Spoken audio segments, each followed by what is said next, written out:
Neighbor tried to get my mom fined over our shed. So I got his $40,000 pool filled in. I live with my mom. She's quiet, keeps to herself, never bothers anyone. A few months ago, our new neighbor decided to report her to the city for having an illegal shed in the backyard. It was total BS, the shed's been there for years and has full permits. An inspector came out, checked everything, and left without saying a word. But the neighbor? Smug. Proud. Thought he'd scared us. So I did a little digging. Turns out his brand new pool was way too close to the property line and illegally built over a utility easement. I reported him. Attached photos. Quoted city codes. 2 weeks later, the city ordered him to either move it, impossible, or fill it in. He lost the whole thing, $40,000 down the drain. Literally. Now he gets to look at our completely legal shed every day, while standing over a pile of dirt where his pool used to be. Mom sleeps great now. My husband's childhood best friend asked me for a favor, then humiliated me in front of her family. I'm done being the bigger person. I've been sitting on this for a few days, trying to decide if I'm just being dramatic or if I've been letting too much slide for too long. So, I, 30F, have been happily married for a few years now. My husband, 31M, is honestly a gem, kind, patient, hilarious, loyal. Basically everything you'd want. Which, after having an ex cheat on me with his best friend, is kind of a big deal. That relationship wrecked me for a while, but I worked hard not to drag the wreckage into something new. And my husband? And thankfully, my husband's never given me a single reason to question him. Until now? Maybe? I do not know. My husband and I have a great relationship, and we're pretty social and often hang out with each other's friends. I get along with almost all of his group, and they've honestly made me feel welcome, except for her. His childhood best friend. Let's call her C. C has always been cold to me. Not outright rude, just subtle enough to make me feel crazy for noticing. You know that kind of vibe? Every time we've been in the same room, she's managed to talk around me, not to me. I tried. I really did. I've smiled. Made conversation. Been nothing but warm, even when she's given me nothing to work with. She doesn't show up to group hangouts. But she'll invite him over. And he always tells me, to his credit. He never goes without mentioning it, and he's never weird or secretive about her. But it still rubs me the wrong way. I've tried being friendly, I've tried small talk, hell. I invited her to our birthdays, barbecues, engagement dinner, she bailed on all. She skipped our wedding too. And she only ever seems to reach out to him, usually when she's just been dumped and needs to talk. When I've brought it up, my husband says I'm overthinking it. That C is just a little odd socially. Maybe she is. Then, a few weeks ago, out of nowhere, she messaged me. She asked if I'd model for her project. Totally unexpected. And I was caught off guard enough to say yes. Part of me thought, maybe this is her trying to connect. Maybe this was her olive branch. I even felt a little hopeful. God, I was naive. So I agreed. My husband offered to come with me since he hadn't seen her in a while and thought it'd be fun to catch up after. When we got there, her family was also involved. And from the second I walked in, it was like stepping into some passive-aggressive Twilight Zone. Her mom and sister kept calling my husband our son-in-law. I laugh, awkwardly. Think I must have misheard. It only got worse. During the shoot, came more of the snarky comments. Jokes about the one that got away and some bonds never fade. Her mom, at one point, literally said, "We always thought C would end up with him. But life has its detours, I guess. C always imagined walking down the aisle with him." And then. It's sweet of her to fill in, though. Oh, come on. I wish I was exaggerating. And C? Just kept snapping pictures. Smiling. Saying nothing. No hey, cut it out, no awkward laugh, no redirect. Nothing. My husband? Clearly uncomfortable. I watched him fidget through the whole thing, clear his throat a few times. He tried to change the subject or came nearby me during the shooting. He didn't say much either. Just went kind of quiet. I stuck it out for an hour. Let her take her photos. Smiled, posed, whatever. But the whole time I felt like I was part of a social experiment, and everyone else was in on the joke but me. When we got in the car, he was silent for a while. Then finally said, "Sorry about all." That was weird, right? And honestly, I didn't even know what to say. Because yeah, it was weird. It was borderline disrespectful. And the fact that he was there, saw all of it, clearly felt it too, and still didn't step in or pull the plug? It makes me feel kind of alone in this. I'm just tired. Tired of pretending this woman is harmless or just awkward. She knows exactly what she's doing. Two don't want to start a huge fight. But I'm at the point where I don't want her in our lives. Not as a friend. Not as a ghost in the corner of our marriage. No more bending over backwards to be the cool wife. I'm not interested in earning points with someone who clearly doesn't want me around. Anyway. Thanks for letting me scream into the void for a minute. I really needed to get this out. They tried to slowly start automating certain jobs at my company. I was working daily with the engineers running the project and messed with the data until the project was scrapped. I have a union job in industrial machine electronics maintenance. I work for a large company that employs thousands of union workers. My job specifically is fairly safe for now because these machines and robotics have tons of issues and I'm the guy who troubleshoots and fixes them.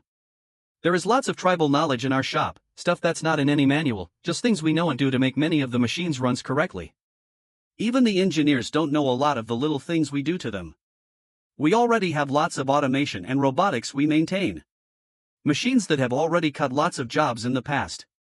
About 8 months ago, they came up with a new project on a large drilling machine to help the operators work more efficiently. We saw right through it, and so did the operators. It was meant to replace them completely. This would affect roughly 150 well-paid union workers across all 3 shifts who are making $70 to $120K a year. The operators were obviously not happy about it, and we had no interest in helping a company with record profits replace more people with machines. The engineers gave us equipment and instructed us how to set it up and calibrate it. Then they would check with the operators daily, as well as have us tweak things daily. No one actually double-checked our work because they either trusted us or didn't know how to check it. All the data was recorded, but those recordings relied on us properly calibrating the equipment. At first we didn't have to do anything, the software was full of bugs and nothing worked as it should. But we got to learn what they didn't want to see. Eventually, things got smoother, but then the operators would start to make up problems, so the engineers would have us fix them. These fixes would often cause actual problems. Some of these problems weren't obvious at first, so we wouldn't say anything and let them think everything was good. Then issues would come up after small problems compounded for a few days. They would throw another fix at it.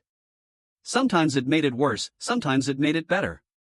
If it was worse, we'd let it run for as long as possible before they noticed. If we got lucky, things would jam up and break, which would set things back a week or two. If things ran too smoothly, we or the operators would make up small problems to make them start messing with the code again. And like I said, there is a lot of tribal knowledge with maintaining these machines, so we didn't even need to purposely mess with anything, we just needed to not do certain things that we knew they needed to run correctly. This whole project lasted about 8 months until they announced they blew past their budget and had to shut it down. I'm sure it was a roller coaster for the engineers and NC programmers. I do feel bad for them because they definitely had the skills to pull this off.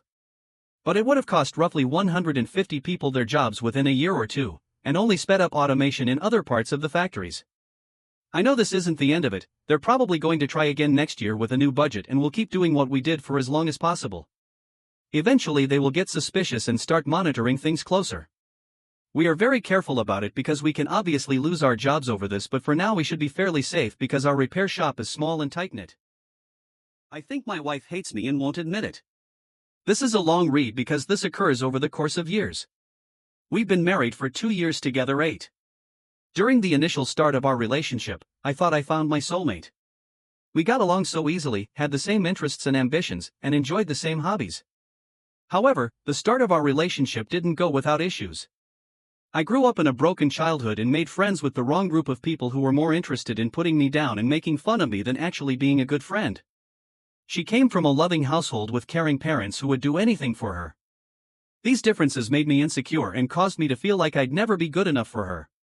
I kept it to myself for the first half of our relationship. But it started to get rocky about 2 years in. She started to hide drinking from me and never would open up emotionally. which leads to her first suicide attempt. While I was heading to see her after getting off work, I received a call that she was in the hospital and that they reached out because it was the first call she received. They explained the situation to me, and I immediately called her parents out of worry and concern. I stayed by her side until her mom arrived out of state to be there for her. After the attempt, she started getting therapy, which I thought was helping her improve. However, a couple of months after the attempt, out of nowhere, she tells me she thinks we should break up. It devastated me because I already had unaddressed issues from abandonment in my childhood. It hurt, but after a long argument and discussion, we agreed to continue the relationship. We were fine for another year and a couple of months and started talking about the long term. But I found a text to a friend that she wished she was free. It caused another argument, but we again decided to stay together. She then had another suicide attempt without any indication she was going to attempt it. After the second attempt, she was diagnosed with bipolar disorder. This discovery heightened my anxiety because I want to be there for her and do everything I can to make her happy. But I always had worries that I never addressed. I started to constantly worry she would cheat on me or that she didn't love me. It caused some resentment that I struggled to express and created arguments. She never could handle arguments well, she usually shuts down and wants to ignore them. With the way she handles arguments, I get angry, and it increases my belief that she's cheating on me because she's never emotionally available. I understand insecurity isn't attractive, so I tried to hide it or ignore it as much as possible. I thought things were improving. After a few months she surprisingly proposed to me. Although a little confused based on historical occurrences, I said yes. We discussed long-term arrangements, and I agreed to move with her to a state closer to her family. I didn't have much family or real friends, so the move was fairly easy. But I also saved and decided to attend college to ensure we were well off and adjusted. After dealing with ups and downs, she graduated with 2 master's degrees. I'm still currently trying to finish my bachelor's degree with money out of my pocket I saved. We agreed that I should focus entirely on school until I graduate. Because of this, she has been supporting me while I graduate. But it makes me feel ashamed and inadequate that I can't provide more for her. On top of my unaddressed issues, I become easy to irritate and quick to anger. She's never emotionally available to help resolve any conflict between us, which leads me to believe she's cheating on me. Fast forward to this year, I discovered she had a journal on her phone for therapy. I'm not justifying my actions or disagreeing that reading it was wrong. But I did read it. I found she had a list of only negative things about me and not a single positive thing written about me. I often asked if she was happy and if we were good, and she always reassured me that we were. But after I found this journal entry, I confronted her immediately. She is mad I read her journal, rightfully so, but I am mad that once again I felt deceived and that what she tells me isn't how she feels about me. There are things I have to admit I need to work on. I won't deny, such as me being quick anger at things between us due to my lack of trust. I don't want to end our marriage, but I feel I'm in a relationship where I care more and I'm clinging onto something I should have never grabbed onto. I often ask her if I should leave, and she perceives it as a threat, but I don't mean it as a threat. I mean it as a way to give her an out, to express what she wants. She never expresses what she wants, she always replies with "I don't know," and it hurts because I want her to be with her, but I don't think she loves me and hates me but won't admit it. I just want her to tell me what she wants so I can satisfy that want. If she wants me to leave, I will leave, but if she wants me to stay, I will happily stay. My brother and I are planning to go no contact with our mother. I am a 19-year-old female and I have a twin, Brian, fake name, who is male. Our mother has always treated us different. My brother got praise, I got scorn. As far as I knew, we had no other family. She's an only child, her parents are gone and our dad wasn't in the picture. If I did something wrong like forgot a chore or got a low grade, I was yelled at, sometimes hit. If he did the same thing, it was brushed off. My brother noticed this treatment early on. An instance that sticks out to both of us is when I was 7 years old. Mother had a birthday party for my brother and his friends. He got his favorite flavor of cake, food, etc. My name wasn't even mentioned. It was a pool party, so I put on a swimsuit my mother had bought me, and when she saw me in it, she called me a SL*T and told me I was grounded and couldn't swim or play. I spent the day in my bedroom. Now, with the favoritism shown to him, my brother could have turned out really entitled, yet somehow, this behavior from mom had the opposite effect. He snuck inside and brought me cake, and gave me one of his presents.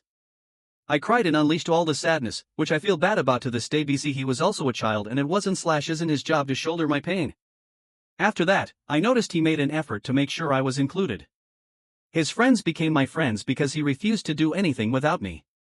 He said they could deal with it or not be his friend. Any friends I made on my own weren't welcome in the house, so he made sure Mother thought they were his friends. Sometimes we'd hang out and Brian would do his own thing elsewhere on the playground or wherever we were, and I got to feel like a normal kid playing and having fun. He made sure I got gifts, mostly his, and that when I did something good or cool, he was my loudest cheerleader. At our next birthday, he specifically asked for a theme from a show he knew I was a fan of but he didn't care for. He played it up to our mom as this being his biggest dream ever. When it came time for the cake, he asked our mom for something he knew was inside and let me blow out the candles. It was the first time I'd ever had a cake for me on my birthday. Later in high school, if he went on a trip, or to a concert, he made sure I got to go, phrasing it as in needing me there as a favor. Example, but Mom, Timmy's mom says I can't come unless his little sister has someone to go with too, so she doesn't bother us. And just like that, we are both at a concert singing as loud as we could. I don't know how she never caught on, but I'm not about to look a gift horse in the mouth. I started working at 16 because Mom said I needed to contribute. Brian got a job shortly after. Mom tried to get him to quit BC. His schoolwork was important, her words, but he said it wasn't fair his friends got to have jobs and buy their own things. She caved. Mom would take money from my check to pay for my food, etc. Brian would split his check with me. BC Mom would buy all his stuff even though he was working. Then something wonderful happened. Before turning 19, Brian found our dad. He had been gifted a 23andMe test from a friend and was encouraged to learn more about his heritage and see if there was anything cool. Like related to Vikings or something, lol. Well, no famous Vikings, but he matched with a young man in another state. We contacted him. This guy was our older half-brother. He put us in contact with our dad, who had apparently been looking for us for years.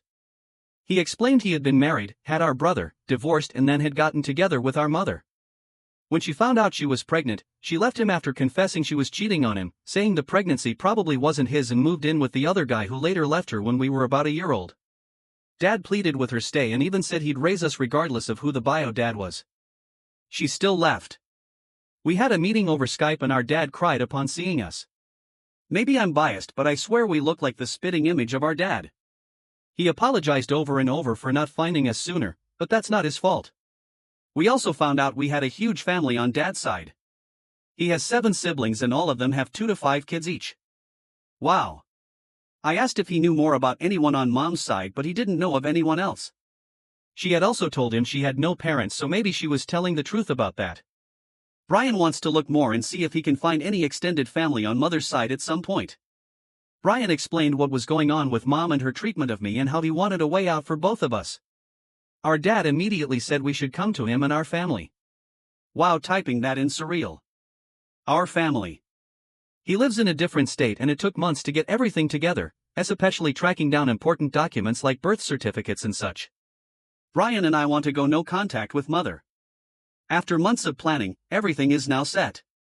We have so much waiting for us. We have grandparents, cousins, aunts, and uncles. We have family. I'm ready to cry just thinking of it. We are ready. We are leaving the night before our birthday, and celebrating with family who loves us. I keep crying thinking of it. I'm happy. I'm so happy. Brian says he hasn't really seen me smile in a long time and hugging me. I did ask Brian if he was sure he wanted no contact. Mother obviously loved him. He would be losing that if he left. I understand wanting to help me, but I feel bad he is leaving someone who gave him everything. He said he has watched our mother mistreat me, call me names, and even hit me over the years, and he's done. He wants nothing to do with her. He couldn't do much about it then, but now he can make it up to me. I told him he didn't need to make anything up, he was a child same as I was. It's enough that we are getting out and we are okay. A clean slate for both of us. We are going to be free, we are going to be loved. I'm blessed to have my brother. And now I'm blessed to be reunited with a family I didn't even know was waiting for me. Wish us luck. Keeping my sister's secret is eating me alive, and now she's turning the whole family against me. Throwaway because I don't want this tied to my main account, but I need to let it out somewhere because this is breaking me. Over a year ago, my sisters and I took a DNA test. Just for fun, those ancestry ones everyone does. And surprise, one of us has a different father. The sister it affected, I'll call her M, was shocked, understandably. We were all shocked. But she begged us not to tell our parents. We agreed because it felt like the compassionate thing to do. But ever since then, I've been living with this weight. I see my parents and feel like a liar. They talk about our childhood, family memories, and we just sit there, all pretending everything is normal. And it's not just me. The other sisters feel it too and also just want to clear the air. None of our other sisters or I care that she has a different father, nothing feels different about her being our sister. We just hate having to hide this from our parents. But no one says a word because M controls everything with her moods. Here's the thing. M has always been like this. She's the low-key bully in the family. The one who steamrolls everyone. No one ever calls her out because it's easier to just avoid the fight. Pick your battles has turned into never picking any when it comes to her. Even our parents tiptoe around her. She's 30, has a college degree, doesn't work, lives at home rent-free, doesn't date, doesn't have much of a life outside of us sisters, and yet somehow, she thinks she has authority over everything. Especially relationships. She hates men. I'm not saying she's cautious or protective, she actively hates them. She talks down about every boyfriend or husband before even meeting them. And once she meets them, she's openly rude, cold, and dismissive. Every time someone in our family gets into a relationship, we're suddenly on defense. We're constantly forced to either stand up for our partners or try to explain their every move to her. Like being in a relationship is a problem she has to approve. It's exhausting. For context, I have a chronic illness. So does my husband. And as a couple, we're really intentional about where we put our energy. We don't say yes to every family gathering. We show up when we can, but not when it's going to cost us days of recovery. Same for another sister of mine who's seeing someone new, she decided to skip a recent event too. Suddenly, that's a huge issue. My mom sent this guilt-laced message saying she was hurt we couldn't give just 3 hours. Mind you, I haven't gone to this kind of family thing in years without it being a big deal. But now it is. My husband, trying to support me, sent a calm message saying we weren't coming, and that was that. And then M exploded. She called me, screaming. She didn't ask. She didn't check in.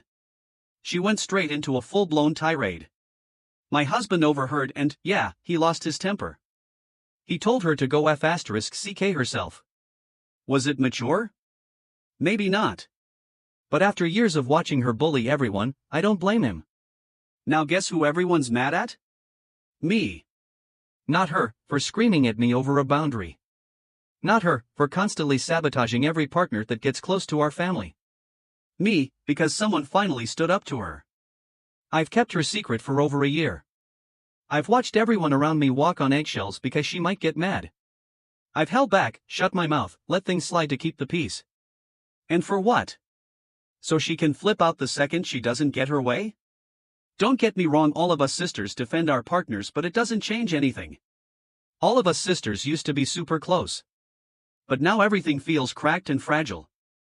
We're tired of carrying this secret. We're tired of pretending her opinion is the only one that matters. We're tired of managing her reactions like we're all responsible for her emotional regulation. I don't even know what I'm asking for.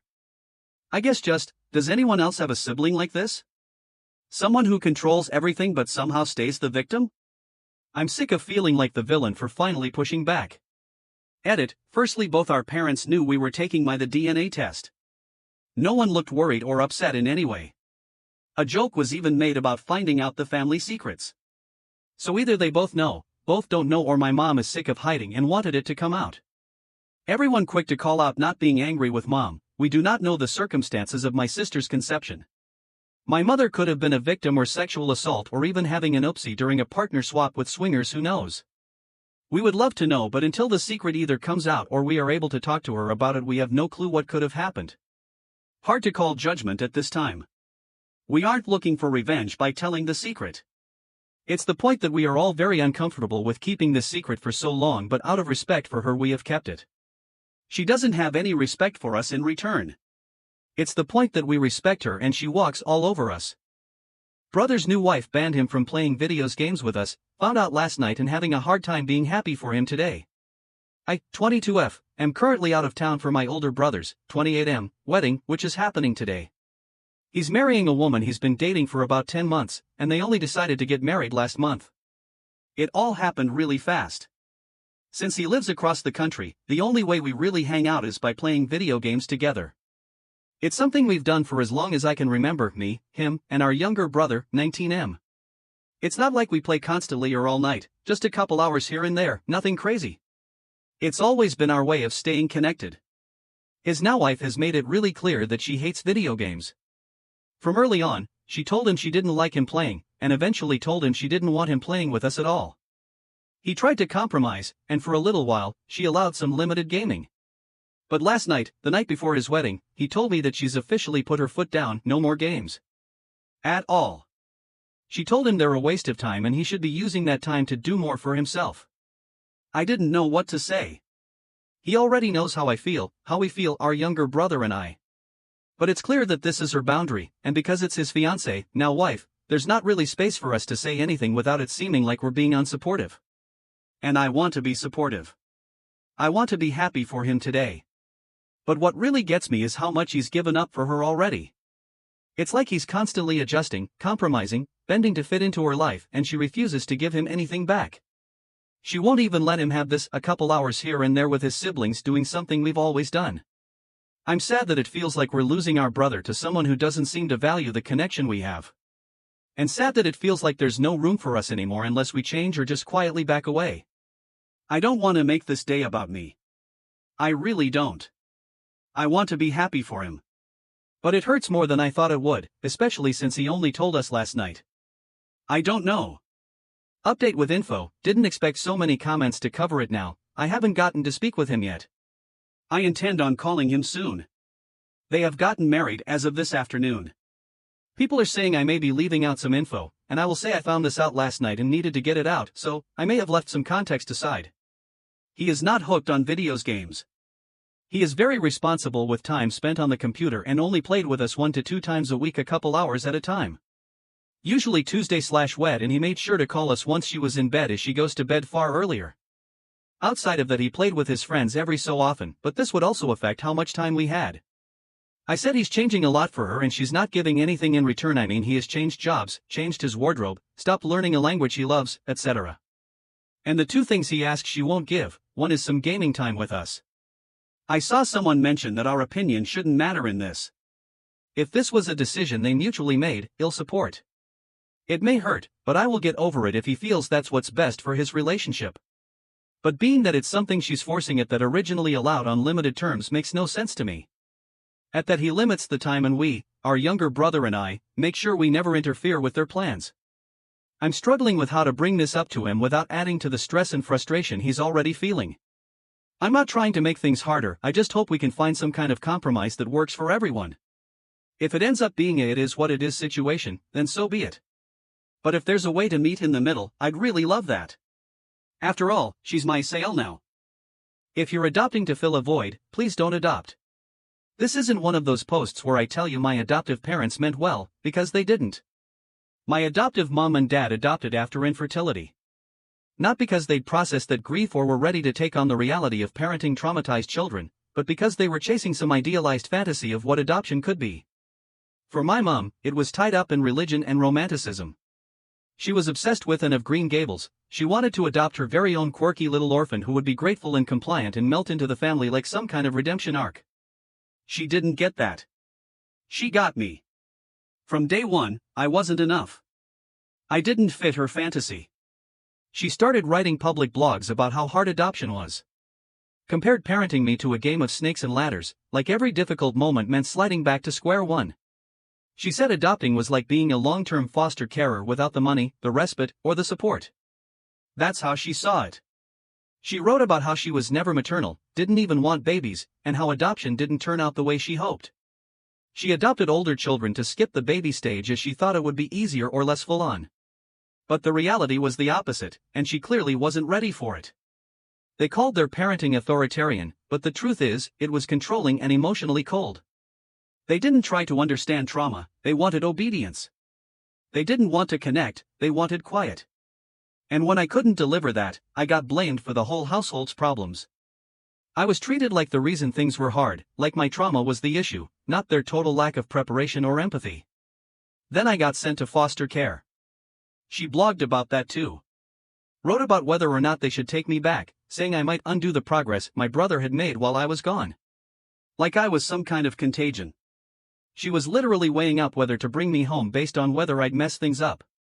And her husband's solicitor apparently told them that if they tried to bring me back and it didn't work out, social services might remove both of us.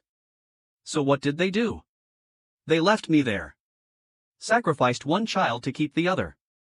And now here I am, years later, reading the words of someone who adopted me while grieving infertility, hoping to recreate a happy childhood, thinking a couple of kids could complete some broken dream. It didn't work. Because adoption doesn't always fix that. If you're adopting to fill a void, don't adopt. We're not a cure for infertility. We're not a second chance at your ideal family. We're not your emotional band-aid. We're not here to heal your grief. And we're definitely not your fucking Inn of Green Gables. Religious people adopting because they think God will make it work is terrifying. Kids are not miracles. They're not divine tests. If you're parenting based on what the Bible tells you rather than what your child needs, don't adopt. If your plan is to pray your kid better instead of getting them trauma-informed support, don't adopt. If you think obedience is more important than understanding, don't adopt. I've met a lot of other adoptees my age and way too many of them were adopted into strict, religious households. These are the kids who now have personality disorders, who struggle with addiction, who are suicidal or completely estranged. It's not always just about being adopted, because yes, adoption itself is traumatic even in the best situations with good adoptive parents. But when you add religious guilt, emotional neglect, and parents who are unequipped and living in a fantasy, it becomes fucking toxic. I'm not saying every religious adoptive parent is like this, but in my experience, the worst stories always start with they were very religious and end with it was all part of God's plan. You can grieve the loss of having biological children. That pain is real. And that grief doesn't magically go away when you adopt. In fact, if you haven't faced it, if you're just trying to escape it, it will bleed all over your parenting. And kids like me end up the collateral damage. We are not your fantasy. We are not your redemption story. We are not your second best. We are not your cure. Adoption, if it happens, should be out of love. Real, selfless, informed love. If you want to be a parent, then yes, of course go for it. But don't go into it trying to fix something missing in your life. You need to be equipped. You need to understand trauma. You need to be prepared for hard questions, for pain, for a child who may even resent you sometimes, and you deal with that. You don't go online and bitch about it in public blogs or make yourself out to be the victim or even blaming your adoptive children as to why it's all gone wrong, if you haven't put the work in. That's not parenting. That's emotional irresponsibility. And it's disgusting. I overheard my boyfriend mocking my autism. Now I'm ending things. First time posting, using a throwaway account for privacy. Sorry, if the formatting is off. I, 29F, have a boyfriend, 32M, and we've been together for almost a year now. Some background, I'm autistic, specifically, I'm high functioning. I've never struggled intellectually, in fact, my autism has helped me excel academically, and I earned all my degrees faster than most people. Professionally, I'm doing great. However, socially, it's a different story. I often struggle to understand social nuances.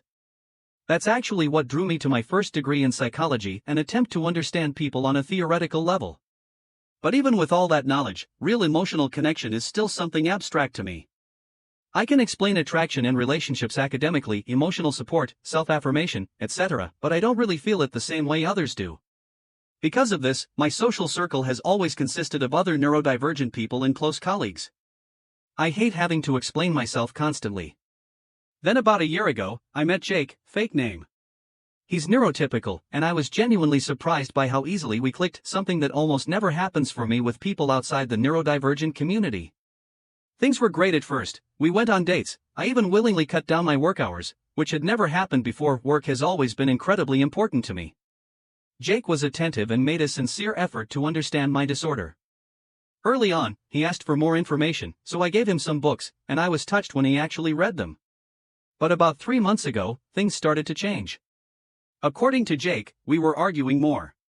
Because of my autism, I often don't realize when I offend people unintentionally, so I've always appreciated when someone would calmly explain what I did wrong so I could learn and do better. Jake used to do just that. He'd gently point things out and offer alternative ways to phrase things. I appreciated that. Whenever I accidentally hurt him, I would apologize and usually give a small gift, like how people give flowers after a fight. I thought it was a normal thing couples did to make amends. For example, once at a dinner with his family, his sister said something rude to me. His dad tried to brush it off, saying she was always like that, and I said, "Oh, it's fine. I used to work with children who had narcissistic parents, she's just projecting." Later, Jake told me that his mother was deeply upset because she thought I was calling her a narcissist, and he said I should apologize. I honestly still don't see what was wrong with what I said. From a psychological point of view, it was a fair assessment, but to avoid making it worse, I apologized and even bought his mother a necklace. After that incident, Jake started pointing out every little thing I said. It wasn't just occasional corrections anymore, it felt constant. And each time, he expected me to apologize, sometimes accompanied by a gift. At first, I thought maybe I was messing up more. Maybe I was missing some big social cues again. Then, about a week ago, Jake had some friends over at my place. After a while, my social battery drained, so I excused myself and went to my room to read and recharge. Later, I realized I'd left my phone charger in the living room. When I went to get it, I overheard Jake telling his friends a story about me. He was laughing and saying, "One little word about being hurt, and she'll buy me anything I want." It's hard to explain what I felt at that moment, but hearing that really hurt. And in that moment, everything clicked: the endless apologies, the constant gifts, the sudden increase in mistakes I was supposedly making. He wasn't helping me, he was using me. Using my trust, my guilt, my need to do the right thing, twisting them for his own benefit. I didn't say anything. Just went back to my room and closed the door. Texted him that I have work to do, so he can stay at his place tonight. I'm obviously ending things. My girlfriend, now ex, cheated on me during their work project. I'm just so lost and numb. My father cheated on my mom for many years, almost causing her to overdose. Due to those circumstances, it solidified my conviction, which is if I ever get into a serious relationship, I would cherish and love that person with all my heart and that I will never hurt them. My mom already experienced too much trauma, and I don't want to reciprocate my father's actions. My girlfriend Max and I have been serious with each other for the past 3.5 years. We have already met each other's parents, went on different vacations with just the two of us, and stayed strong despite a long-distance relationship that started roughly a year ago. During my last visit in their home, she mentioned that she and her group mates in school are planning on renting an apartment close to their school for an upcoming project and asked if I'm okay with it, given that she would be renting it with other boys in their class. I should mention that Max is living pretty far away from her school, roughly a 15 to 20-minute bus ride. So I understood that renting a space close to their school would mean that they would have an easier access to consultation hours and school equipments, which would greatly benefit them in their project. Furthermore, I know that it's not just her and the boys in her group, as there are more girls in their group than boys. So, after thinking about it further, I agreed with her, especially since I know that it's just for their project and nothing more. Plus, I don't want to control her decisions. She's an adult and she can make decisions for herself. 6 days through their project and the date was slowly approaching our anniversary, so I decided to go and surprise her with takeouts from her favorite restaurant as well as some beautiful tulips and chocolates. I noticed that she hasn't been updating me for a while, which I understood since whenever she's busy, she usually leave her phone to charge and just update me when she finishes her work.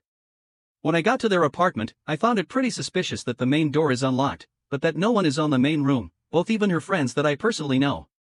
Still, I just decided to tiptoe just to be safe. Just then I heard a woman laughing at one of the rooms beside the dining room, which I assumed was one of the bedrooms since the kitchen and the dining room were connected to the living room, leaving the room with doors in them as the bathroom and bedroom. I found it quite weird that majority of them would be in a single bedroom all at once when their apartment was already wide enough for all of them. Then I heard a woman laughing again, which I assumed is Max because her laugh is unlike some ordinary laugh. Sensing an opportunity, I opened the door to surprise her, and what I saw broke my heart. I started to tear up, but I kept my composure, not wanting to my anger control my actions. Inside was Max holding another man's penis, in a position where you would typically give someone an oral, and the guy that I know is one of her groupmates, naked and holding my girlfriend's head. My body just went frozen as their expression changed from smiling at each other to pure shock as they see me in front of the door. I just eventually dropped all of the food and flour on the floor, smirked a little, and walked out of the apartment. Max knows that cheating was a deal breaker for me, and here she was, not assuming that I will come over and sucking off another guy. I just kept walking as Max screamed, cried, and hugged my feet, begging for me to hear her out and telling me that she was sorry over and over. I just kept my composure, not acknowledging anything that she was doing, and waited until a bus finally stopped in front of the road. Thankfully, the bus is not full, and I took advantage of the back part of it being empty and cried while clutching my phone. Even though it was just minutes that had passed, Max was already blowing up my inbox. I deleted our conversations, our photos, and basically everything that reminded me of her. When I got home, I threw all of the things that reminded me of her and just collapsed on my bed. I didn't go to school for 3 days, but eventually decided to push myself, although I'm not sure how my performance will go considering that my head has just been in a constant buzz. It's already been a week after what happened, but I still feel the pain I felt from that moment. We love each other so much, she was so reassuring and caring for my feelings.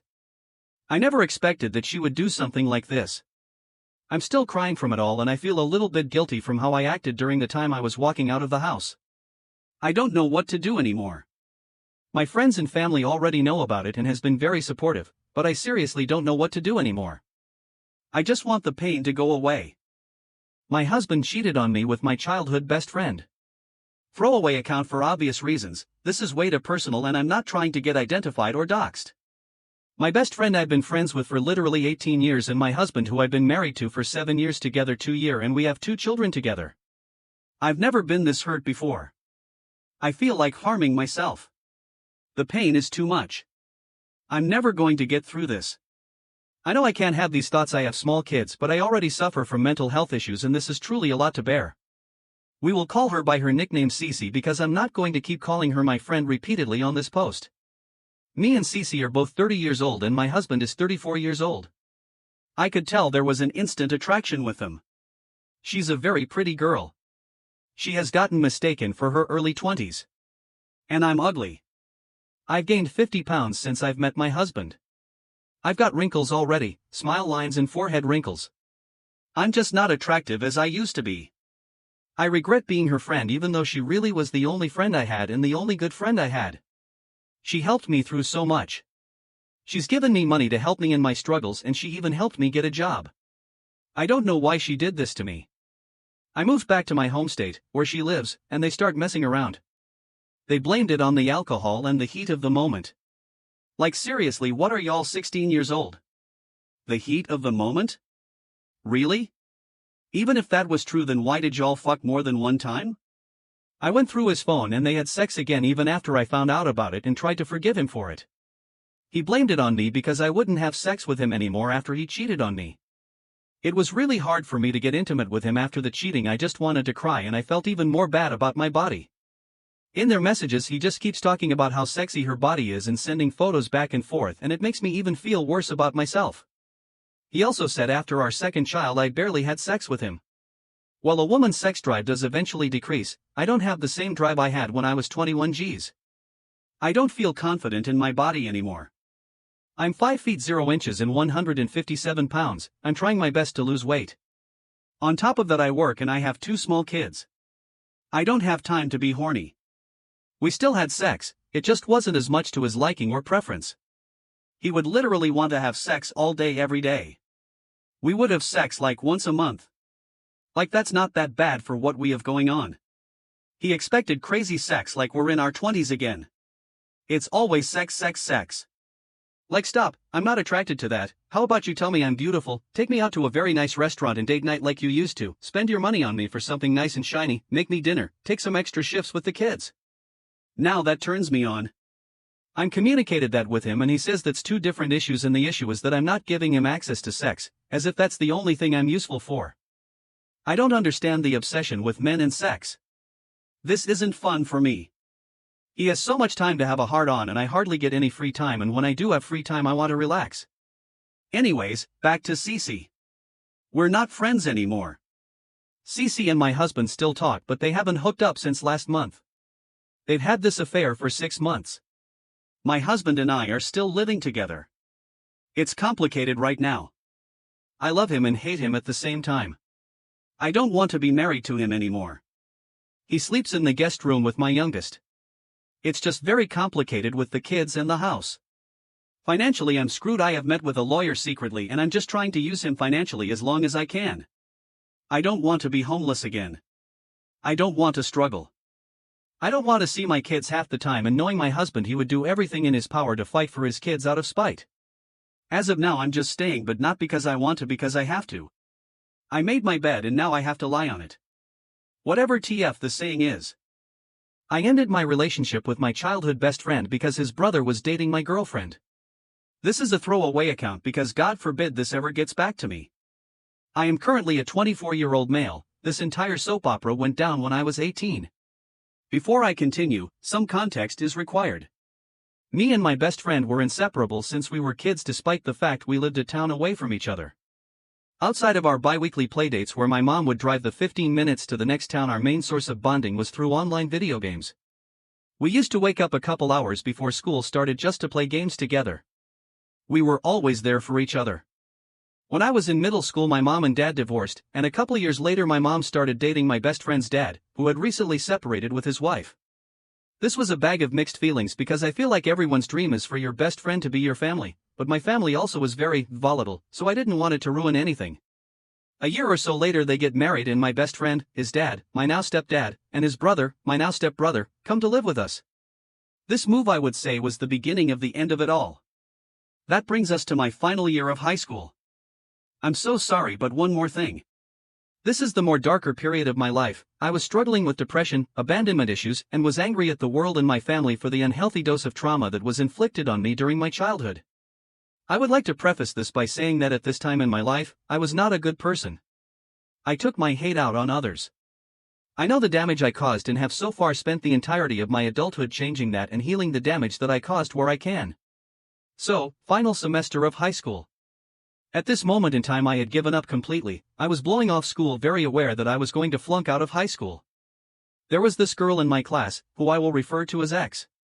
I was always aware X liked me, but I did not feel the same way towards her. I had just broken up with my girlfriend when X and I started having casual sex. I also want to say that at this time, I am the asshole here. I knew X liked me and I exploited her feelings just so I could have sex. There is no way that I can atone for that. The fact that I was this kind of douche will haunt me for the rest of my life. This goes on for the entire semester. One day I am in the kitchen and look out the window into my backyard and see X, as I'm about to go see what she wants. My stepbrother, who was 24 at the time, joins her and they start hanging out. Apparently they ran into each other when they were both walking their dogs. SB, stepbrother, recognized X from when she came to my house once. They bonded over their dogs and their friendship began. I talked to SB about it. He said it was nothing. I noted it as extremely uncomfortable and continued doing what I was doing with X for a week or so. Until they went on their first date. One final note. I do not believe that X cheated on me with SB. Our relationship was purely sexual, so she had free rein to stop doing what she was doing with me and go after whoever she wanted. Unfortunately, she decided on my SB. When this happened, no conversation was had between me and X about this, it just happened. SB did not know about me and X's relationship. Their relationship was none of my business, so I left it up to her to tell him. She never did. For a couple weeks this uncomfortable situation goes on. X stops talking to me altogether and is around my house a lot.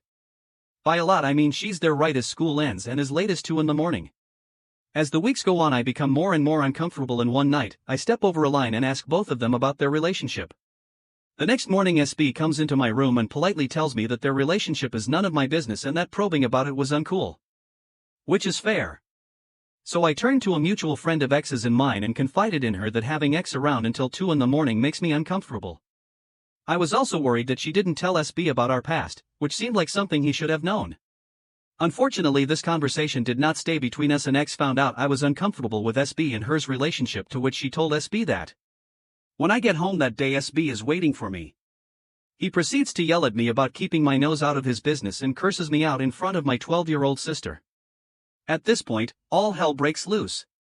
I let it loose that X and I used to have sex. This divides the house. My mom goes on the defense of me, saying she doesn't want X around the house anymore, whereas my stepdad went on the defense of SB. But what irks me is not that SB knew about me and X's history and continued to date her, which is gross, don't get me wrong, it's that he never came to talk to me about it. Not once. From then on he proceeded to not acknowledge me anymore.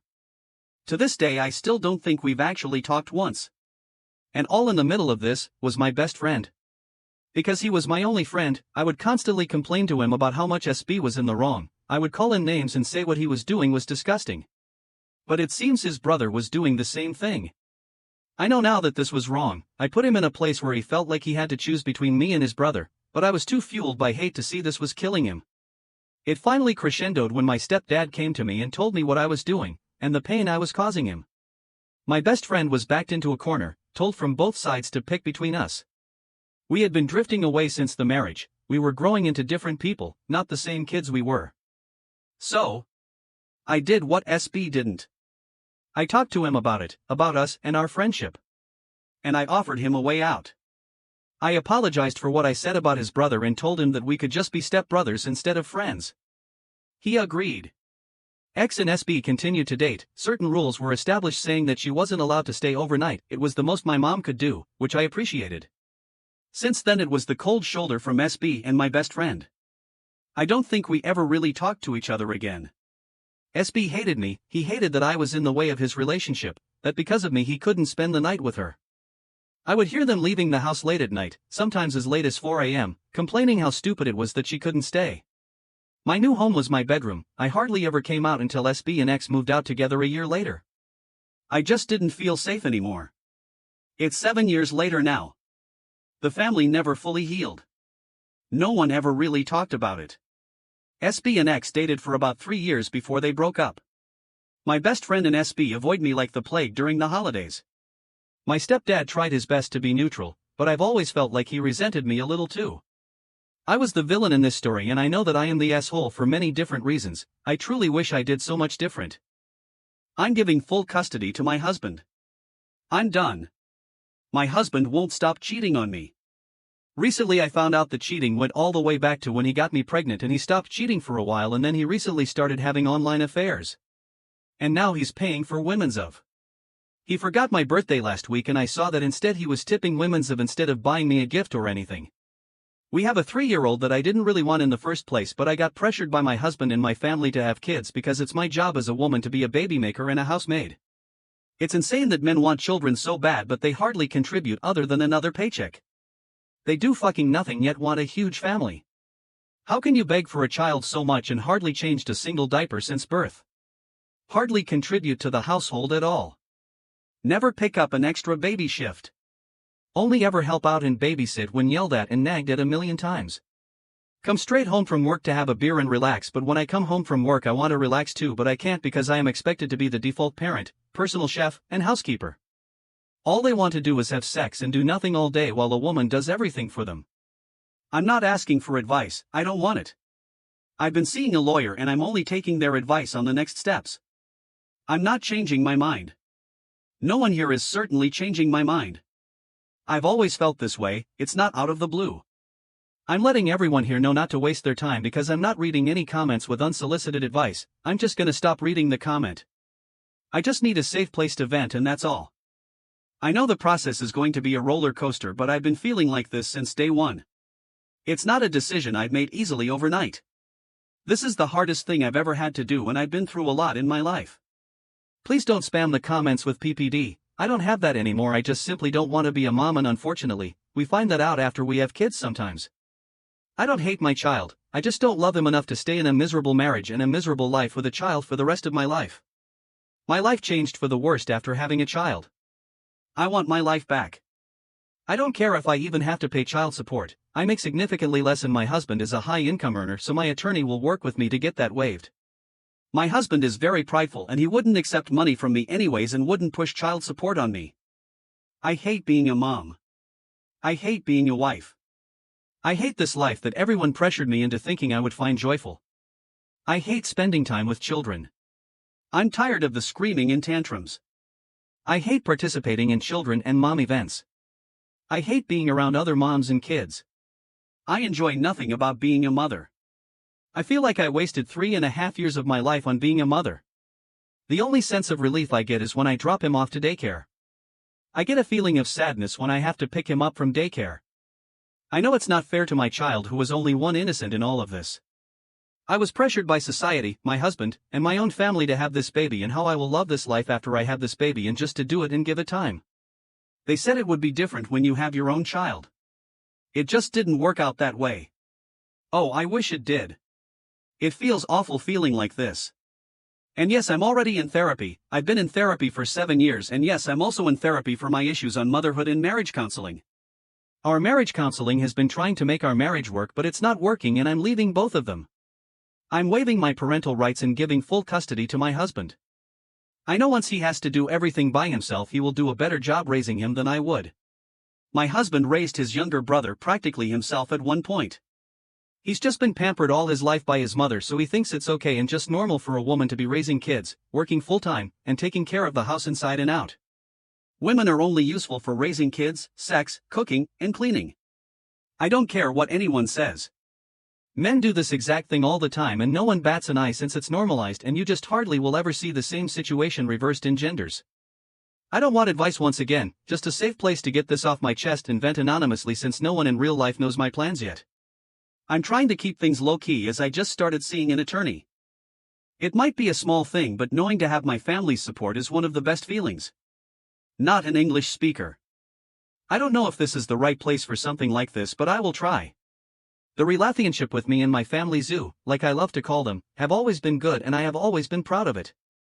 Since I was kid, I can count on one hand the major episodes of family drama, so I always considered to be lucky and always helped my family as best as I could. To make a few real examples, 4 years ago one of my uncles had a pretty huge hole in his barn's roof. I come from farmers, and basically the family in my old country are all farmers, and when I saw it I decided to step in and paying for a new and more modern roof instead of the old one, which was just a matter of time before the whole roof went crashing down. Another thing is when 5 years ago I opened a specific bank account for my grandparents because they were getting old and having health issues, but unfortunately with their poor pensions they couldn't keep it up for hospital checks, exams, and medicines. And the biggest investment I ever made for my family was 3 years ago when an aunt of mine wanted to expand their little farm because according to them it had potential, so through contacts and people owning me favors I made a background check on the place they wanted to buy to see if it had sense or not. After seeing that it had sense, but since it was 3 hours from the city the place needed to be known and people needed to be convinced to make a 3 hours trip in the middle of nowhere to buy farm food, vegetables, fruits, milk, meat, eggs, so the classic farmer's fresh food. And since I'm how I'm, if I wanted to finance a business for my family I wanted to make things serious and big, so bought for them all the more modern machines and all this stuff. Until now that I'm writing, the business is going very well, more than me and them could have expected, and they're always trying to convince me to put my name on the business because of how much money I spent for them and because I believed in them, but I always told them that it was pure business and it was their idea, so I'm okay with how things are. So just from this few examples you can see that I'm not exactly a selfish type, and if my family needs me for real stuff I'm always there for them, and since money aren't a problem I don't have any problem helping them. This said, I go to the main point of this post. Obviously my family isn't perfect, and it have, like every family I think, that aunt, cousin, uncle, nephew or member who wants to take advantage of people, and in my case is an aunt. She have the fame to be terrible with money and to just spend them for stuff she can't afford, like designer clothes, jewels and all this stuff. I always knew her by her fame, but until yesterday she never came to my radar for dem ends, but unfortunately yesterday she did. She wrote me saying that she was sorry for the news of my mother's death. My mom died of terminal cancer a few days ago when I flighted back for the finals days with her and for her funeral, and then started asking me money for an emergency. So I asked what type of emergency, and she told me that her roof was leaking and she ran out of money and water was flooding her house. Like always I told her to send me a video or a photo or some proofs of it, and here starts the comical part. I mean, the photo was clearly photoshopped and it was so clear that she didn't even made an effort to make it more real. So I told her that she was wasting my time and to ask money to someone else. But the thing ended there, I thought, because she didn't replied. But this morning she brought the issue on our family group chat, pointing out that she asked me for help because of an emergency and that I was too selfish to help her and send the photo. I never thought that she was that dumb to even send the photo, because time 3 minutes everyone started to make fun of her because, like I said, the photo was clearly photoshopped. And then things took a worse turn when she started accusing everyone to make fun of her when she needed the most, and then send the text that made everyone angry and brining up stuff and issues I had no idea existed. The text was, "Your mother would be very disappointed in you for not helping family," and believe me, I was typing the response, "My mother would be proud of me to not give money to people like you," when text started to float in with accusations and old grudges, like she said, because she had this habit to ask money for emergencies and then to spend them, like I said, for useless stuff, but I had no idea that she asked money to so much people and that she never paid them back. So without even being able to reply anything, I saw as everyone was tearing her apart on this. It's almost poetical in a certain way. This went on for 3 hours and my phone was on the point of breaking, I think, and finally things calmed down and the texts finally are slowing down.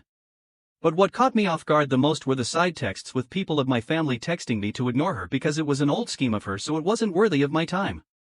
So my efforts in being there for my family finally are paying out, and knowing that they have my back is a different and satisfying sensation. Proud to help the ones that helps me. I, partially, learned hygiene from TikTok. I, F26, learned something new about hygiene through a cosmetologist's TikTok. At the start of the video, she acknowledged that she's not coming from a place of judgment and understands people can't know what they have never been taught. This is comforting, but also made me wonder what else I don't know at this big age of mine. TT Turbo Easy Business and Education Part 30 if anyone wants to search it. I'm embarrassed. I have been for years. As a kid, I consistently had an aversion for touching water, and I also felt like showering was a chore rather than seeing it as self-care, important for my health, etc. Later on, I developed pretty severe depression that obviously didn't help. Showering once a day would be the maximum, but not the minimum. At the peak around the last time I was hospitalized, involuntarily, it was absolutely terrible. I can only imagine what I looked like and how it felt to be around me. Lastly, hindsight is 20/20, and I realized there was a bit of neglect in my childhood. For example, I never knew underwear needed to be replaced regularly. I treated them as I did t-shirts and thought as long as they aren't torn and I can put them on, they're fine. At times I even mended them for small fixes when I learned how to use a needle and thread. This is on the more tame side of other confessions I will take all the way to the grave. I started experiencing shame related to hygiene as early as 9 years old or so. My mom would berate me, many times in front of my immediate family and others, about my body odor. At first, she said I'm too young to be having it, made faces, and for some reason felt hesitant to let me use deodorant. Fast forward to college. Once I lived among people I'm not related to for the first time, self-conscious doesn't feel like enough to describe what I felt. Same in my first relationship. Then now, in my current relationship, the shame returned. This felt worse not only because it's a romantic relationship, but also because she's also a woman. Some comments could be about body odor, then when I started getting recurrent vaginal infections, her comments became worse and more frequent. Here and there, she'd add what her mom and other women in her life taught her as a young girl. The infections could be from bad hygiene, but in all honesty, even when I did everything I possibly could I still got them. Thankfully, they've stopped, and I now know it can happen for some time after the loss of penetrative virginity. I would not wish that on anybody at all. I've rambled now, but after seeing that TikTok, I couldn't help but relive so much embarrassment from childhood to now.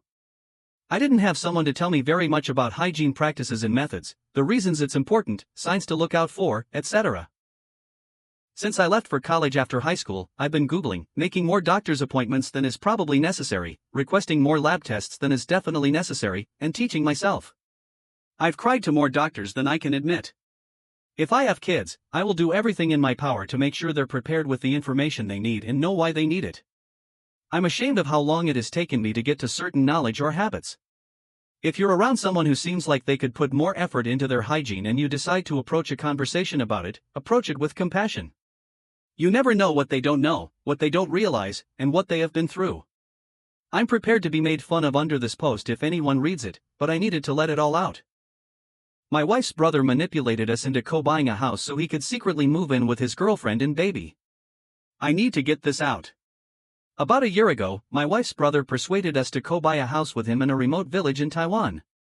Think about it like suburbs here, a large American city, where you'll have 30-minute drive to work. We never wanted to live there. There's no transportation, no entertainment, just rice fields and old buildings. But he sold to my wife on this dream of a shared investment and said we'd split it, live there part-time, mostly us, and in 5 years sell it and use the profits for a better place. She trusted him, I never did. I always found him sketchy.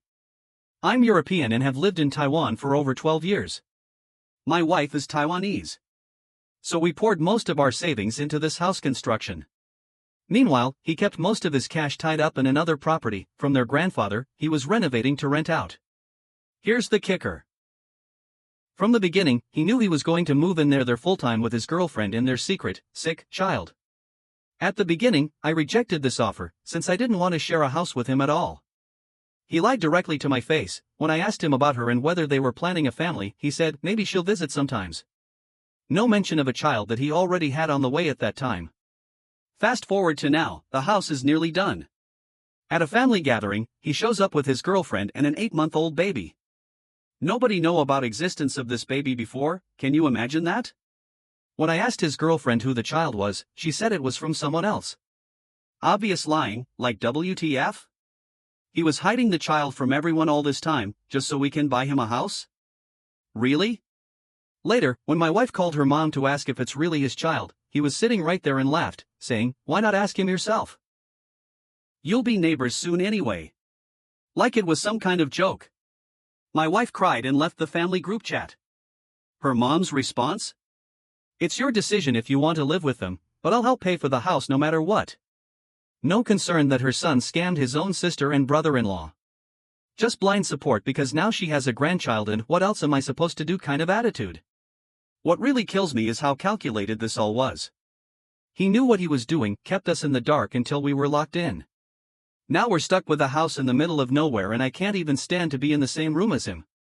I'm a big guy, and he's a skinny little man with glasses. For everyone's sake, I will not attend any gathering if he's there. That's how angry I am. I really need to calm down. The money? There's going to be problem for sure, for a long time, and will postpone us having a baby with my wife, but we'll recover eventually. I'll work hard on that. But the betrayal? That's permanent. Now I finally understand why my wife has a complicated relationship with her father, who once took out huge loans, failed, and left their mother to deal with the fallout. Her brother's behavior is a mirror image, selfish, manipulative, no accountability. And even his mannerisms, the way he walks into the room, always pinching hair out of his chin, digging his nose, and loudly farting. Just a shitty person overall. I'm done with him. And honestly, I'm done with their mother too. I'll protect my wife, our peace, and our future. I won't let us be dragged into another toxic family pattern. Never though I would be used like this. We'll keep renting our place in the city, and when the time is right, we'll build a home on our terms, with no lies. I overheard men shit-talking me. They didn't know I was awake. 22F, went camping last year with some friends. A friend of a friend came too, Bill, someone who'd never been with this group before. I was distant and not that chatty with him, his vibes were off from the start. Also, a friend's parents showed up uninvited, along with their blatantly sexist and story-fibbing Uncle Mike. I really didn't like him, so I avoided him. During the trip, I liked taking solo walks. I didn't tell anyone when I left, I don't think I needed to. Just needed some alone time. Cut to the last night. Everyone went to bed except me, Mike the sexist uncle, Bill the bad vibe guy, and the dad, Artie. I went off to my tent, because, EW. As I was doing my thing inside, I overheard them talking major shit about me.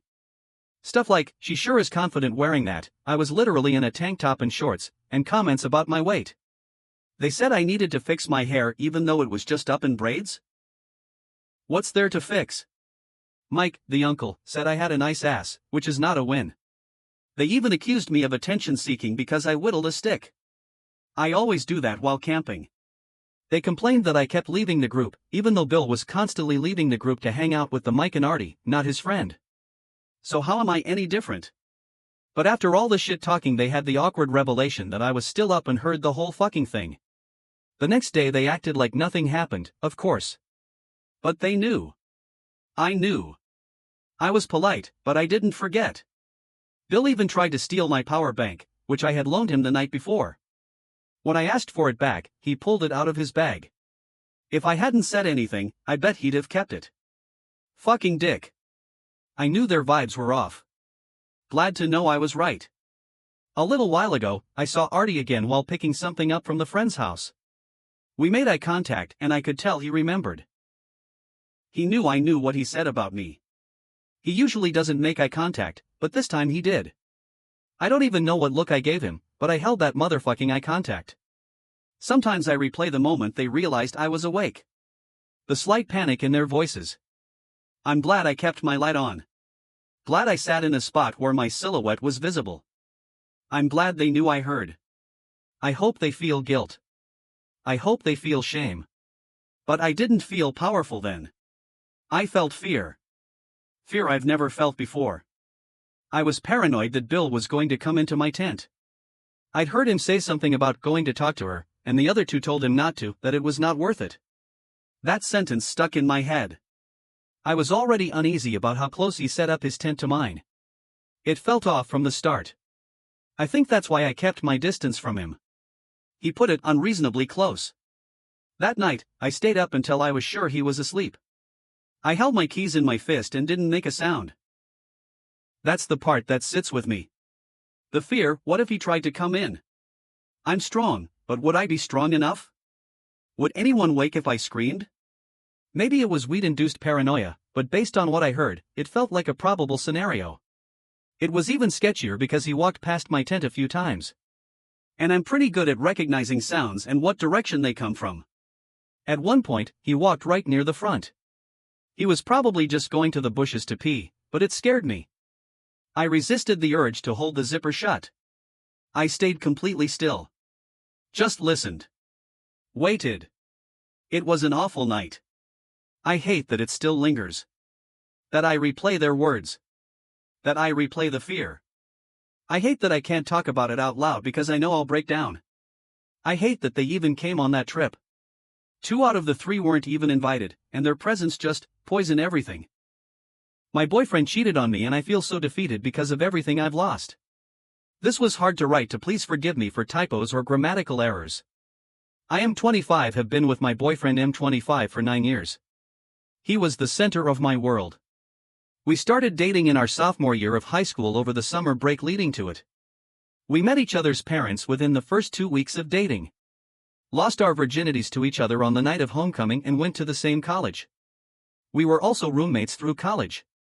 Fast forward to nowadays, I'm finishing up law school and will be working at a firm that's not too far from where me and my boyfriend currently live. These past few years have been rough on the both of us.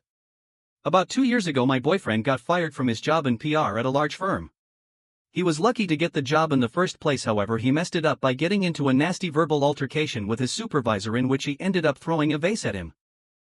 The whole situation was a mess and it has destroyed his record, so it's almost impossible for him to get a job in his field now. He currently works in a bakery while I'm working at a firm, different firm than the one I will work at. I currently work as a paralegal and sell art on the side, so even though I don't make a lot of money, I can afford to put a roof over our heads while allowing him not to contribute much financially. I have also had to take on more hours and do more commissions because I have been paying his student loans along with the majority of our bills since he can no longer do so himself. I didn't care, in all honesty, because I loved him. Every time I'd wake up with a headache, I would look at him and realize it was all worth it. I was actually planning to propose to him at the end of this year. I wanted to propose earlier because I would have graduated from law school and that's when I wanted to get married. However, I couldn't because my graduation has been delayed due to me having to work more. There's a reason why I'm speaking in past tense, the title probably gave it away. I found out he cheated on me. About a week ago, I was at work and I got a text from an unknown number to my work phone. When I opened it, I saw a video of my boyfriend performing oral sex on another man. I could clearly tell it was another man because he was white and I'm Arabic. Above the video was a paragraph saying that the sender had been sleeping with my boyfriend for about 7 months. Just reading that first part made me vomit. I struggled reading the rest, but the man was apologizing because he just found out and was able to get my number. He told me how he met my boyfriend and thought me and him broke up. I asked him if they ever did anything in my boyfriend and I's bed and if he used protection. He told me they did and never used protection. Then he told me that coming to our apartment set off alarms in his head which made him look more into my boyfriend. That's how he was able to find out we were still together. This made me throw up a second time. I didn't want to know anymore and stopped responding. I sat at my desk thinking about the 9 years of my life I wasted. All the pretty girls and boys I turned down in college, that cute boy on the high school volleyball team that had a crush on me. The parties I didn't go to. The money I wasted. The Pokemon cards, video games I missed out on, not getting a new tattoo in years, missing the gym and slowly losing my physique. Everything I missed out on or sacrificed meant absolutely nothing because the man I was doing this for was being fucked up the ass by another man. I had to leave work early that day and I don't know how to approach this. A part of me wants to go nuclear and post the video on my Facebook so his family and friends see. I want to pour bleach on all his clothes and break all his fancy skincare products. I might even keep some of them for myself because I had to stop buying the toner and serum I normally used because I couldn't afford it. I don't love him anymore and I know I'm not going to support him anymore. When I look in the mirror and see how much smaller my biceps are and how my abs aren't as defined, I just get angry because I stopped working out as much and canceled my gym membership because of him. I know when I call him out he's going to cry, and even though I no longer love him I don't want to see him cry. I know it's probably going to trigger something in me and make me forgive him. The thing is, I don't want to forgive him, I want him out of my life. I know I'm going to have that conversation with him soon, but I'm not ready, so I just came here to vent it out on a throwaway. Also, if you're my soon-to-be ex reading this, I hope a guy with a smaller dick was worth it, and whenever I bought him for you I faked it. I'm refusing to give money for my scam artist uncle's cancer treatment, and I feel no guilt about it. This is more out of writing therapy, so bear with me. I, 31F, have an uncle, 56M, that is currently going through an aggressive stomach cancer. The prognosis is grim. Because I still live with my mother and have no dependents, I've been able to save up quite a bit, and my family has been begging me to help with my uncle's treatment. Today I finally said no in front of my whole family, and because of it, I'm moving out. My uncle has never been a good man. Since I was a child, he used the fact he was the youngest to get away with things. At first I noticed mostly petty things. He would steal one or two fancy-looking things from my mom's jewelry box, or my dad's cigars. Sometimes he would even steal a video game cartridge from me back when those were basically their weight in gold. At least to a kid. Every time he was called out, my late grandmother would come to his defense like a mother lion. He then graduated to bigger scams. Before my dad died, he somehow got him to change one of his life insurance policies to make him the beneficiary. No, he didn't kill my dad. My dad was sick for a long time and we knew he was dying. I found out about this very recently and it has made me livid. After my dad died, my mom got a job offer in Spain. We're from Nicaragua, where we live now.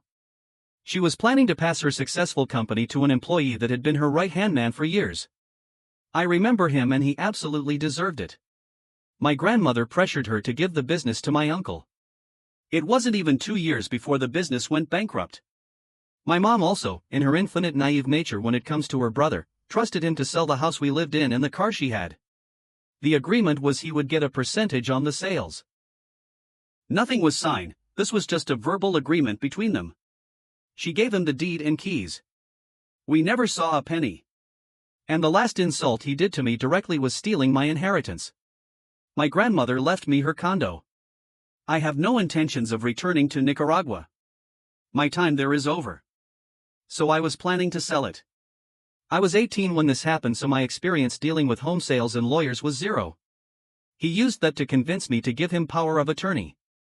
He stole the condo, put it under his name, and now rents it out. I see nothing from it. He already had received a house from my grandmother. A 3-floor house with a pool worth twice what the condo was worth. Because of this, I had no money for college, since the reason my grandmother was leaving the condo to me was to sell to pay my studies. So I had to ask for a loan. I needed 3 signatures. I had my mom and my godmother. He claimed he would be the 3rd signature. He never signed. Eventually we figured it out, but this mess made me lose 1 year before I could study. I didn't want to have a gap year. Nothing against it, just not something I wanted to experience. Now he's sick. Really sick. At first I thought it was a joke or another of his scams. I even made a post in another Reddit about it and people agreed. But today I saw him via video call. He looks like a skeleton with some skin and hair. I should feel something, he is my uncle. I feel nothing. Absolutely no love or care. When he cried for my help, saying no was as easy as breathing. I didn't even have to think. When my mom shook me and berated me for not caring about family, saying I don't care if he dies came out of me like it was nothing. He's nothing to me. I should feel horrible. I should want to help. But to be honest? If he dies, good riddance. Maybe I'm a horrible person. My wife cheated on me and my child isn't mine. I contemplated posting on a big platform, but I have no one to go to. I almost posted this last week when I made this burner account but backed out of it immediately. I don't know what to do. I feel like asking for advice is pointless, but I need to rant and scream. I've been talking to several attorneys and I'm screwed. I live in California for starters. Both late 30s. Married 11 years. We have a 4-year-old. I didn't know this was a thing, but after burning so much of money talking to several attorneys just to get the same feedback. Long story short, California law says I'm the presumed father, and since it's been more than 2 years of child's birth it's too late to challenge paternity. I have DNA evidence this child is not mine, but if I divorce her over this, I'll still be required to pay child support for a child that isn't even biologically mine. It's such a messed up situation. If anything, my wife owes me money for ruining my life. One of attorneys thought it was a joking matter and joked that this is why you never get legally married to a woman and how I should have got the DNA test sooner. I didn't know my wife cheated on me. It's a very long story how we got to the point where I had to get a paternity test. Either way, the court does not care if the wife cheated. I'm so stressed. We bought a house and the interest rates are insane. The mortgage is killing me already. My wife screwed up my credit score. If I file for divorce, I can't afford to pay support and find a new place to live. I'll be homeless. I don't have a good support system and I don't want anyone to bum off of or lean on at this difficult moment. Sure, I have some close friends, but they have families and children of their own. My first instinct after finding out my wife cheated on me is wanting to leave her immediately.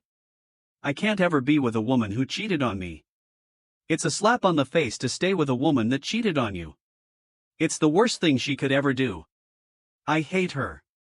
I hate that she put me in this situation. It's either stay and keep my house and my money or leave her and become homeless and legally be required to pay both spousal support and child support to my wife. I don't love the child I thought was mine anymore. I stopped pulling my weight in the house. My wife is a married single mom. This isn't my child and I refuse to help out physically. I already am obligated either way to provide for a child that isn't mine financially. There was a donut and dad's event at preschool and I refused to go, and her child is upset that I didn't go because the mom went to the muffins and mom's event on Thursday and then they had the dad's event the following week. I'm not anyone's dad. The child doesn't know exactly what's going on and is mostly confused when I say I'm not their father and how their mother is a liar. My wife got mad when I said that to her child and threw her boots at the back of my head and told me to go to hell. Then she told the child not to listen to me and I'm just crazy. My wife told me to grow up and I need to shape up or else she will make my life a living hell. I'm already in hell. I'm stuck with a whore for a wife and a child that isn't even mine. My wife is dead to me. I'm only married to her legally on paper. I'm going to treat her like shit. I'm going to have relations with other women and rub that in her face. She's more emotional than physical. I remember she freaked out when I liked another woman's photo on social media and made a huge fuss about that. For her, if I gave another woman my time, money, attention, and the GF treatment, that's much worse to her than me having a one-night stand. I'm gonna do both though. I wish I didn't take that test, but I had to know if it was true. I'm heartbroken, I feel humiliated, and I'm trapped. I feel like the only way out is driving over a bridge. Edit, there are legal issues with me just leaving the country. You can't just run away from a situation like this and start over and expect there to be no consequences for abandonment. Not to mention you can't just become a citizen just like that in a random country. That isn't a logical solution and this is not an option. Also, the women on this sub are mad suggesting I stay and be a father to a child that isn't even mine. Haha, that's not happening. I'll probably have to stay legally married due to the messed up laws in California, but by no means does that mean I'll be a husband and father by heart.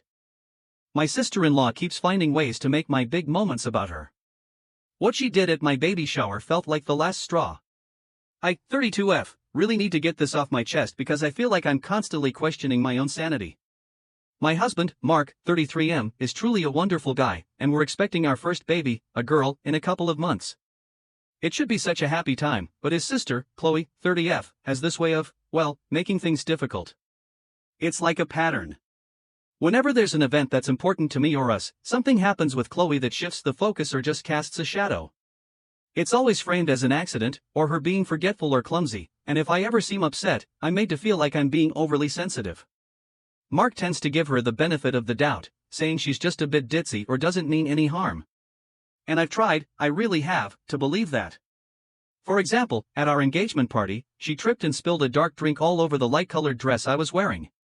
Lots of apologies, of course. For my bachelorette, which my friends planned, she mixed up the dates and booked her travel for the wrong day, causing a lot of stress and last-minute changes to accommodate her. She was mortified about it. At our wedding, she was a bridesmaid, and right before the ceremony, there was a huge drama because she realized she'd forgotten a crucial piece of her outfit, like specific jewelry that was part of the bridesmaid look, leading to a frantic search and delaying things. I've always tried to just smooth it over, say it's okay. Mark usually does too. But my baby shower last weekend just felt different. My best friend, Jess, and my mom hosted it, and it was supposed to be a really lovely, relaxed afternoon with close friends and family. I was actually enjoying myself. Chloe arrived a bit late, apologizing about getting lost, even though she knows the area. Then, while we were all chatting and I was opening some gifts, she started telling this long, very detailed, and quite harrowing story about a friend of a friend who had a really traumatic birth experience recently. She didn't just mention it briefly, she went into graphic detail. The kind of details no pregnant woman, especially a first-time mom a few weeks from her due date, wants to hear. She talked about complications, emergency interventions, the baby's distress, the whole 9 yards. She told it with this air of, oh, it was just so awful, I can't stop thinking about it, but she was looking right at me for a good part of it. The mood in the room just plummeted. You could feel the discomfort. A couple of my friends tried to gently change the subject, but Chloe just kept going, almost like she didn't notice, or didn't care, that she was making everyone, especially me, incredibly anxious. I felt my heart start to race, and I could barely concentrate on anything else. Jess eventually had to very firmly interrupt her and steer the conversation elsewhere. Later, when Chloe was apologizing to me privately for maybe oversharing, she said, "Oh, I just thought, it's good to be prepared for anything. I didn't mean to scare you." But her eyes had that same flicker I've seen before, like she knew exactly what she was doing. When Mark and I talked about it later, he initially said, well, maybe she was just trying to be helpful in her own way?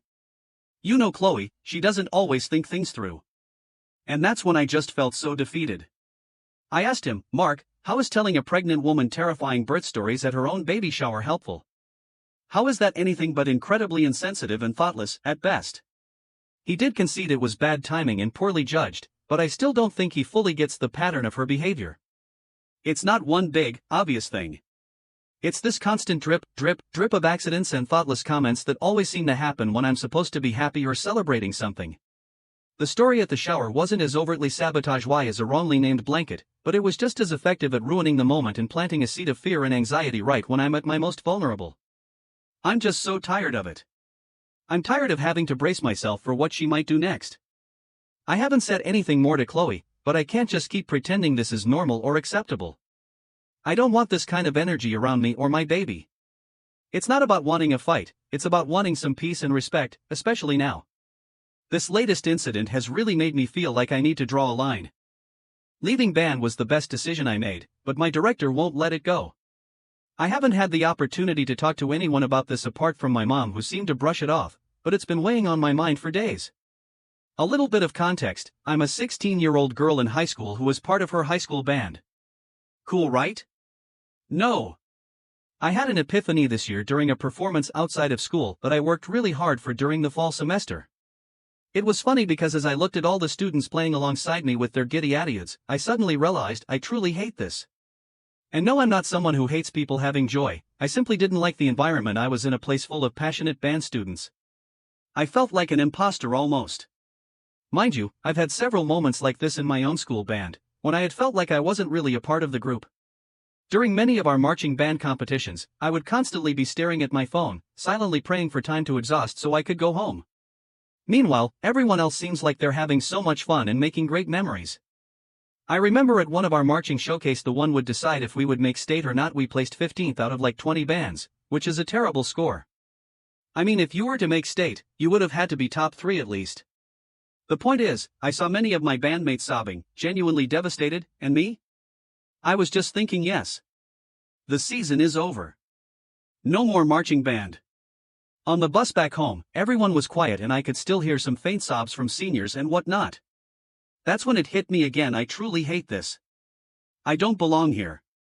Fast forward to the spring semester, I have made up my mind I was quitting band.